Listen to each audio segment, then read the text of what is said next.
Nalasopara railway ट्रॅकवर पावसाचं पाणी साचलेलं आहे आणि यामुळे आता वसईपर्यंतच लोकल सेवा सुरू ठेवण्यात आलेली आहे। पश्चिम रेल्वे फक्त वसईपर्यंतच सुरू आहे।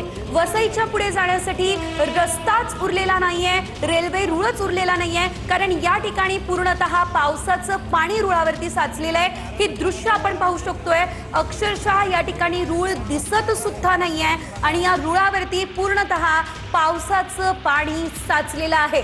ही दृश्य आपण पाहू शकतोय, वसईपर्यंतच लोकल आता त्यामुळे सुरू ठेवण्यात आलेली आहे।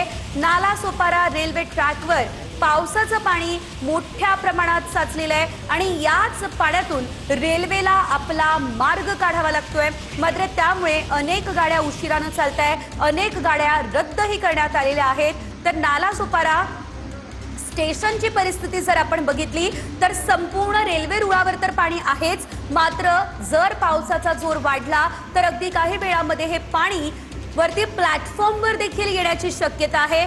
TV9 ची ही एक्सक्लुसिव्ह दृश्य आपण बघतोय।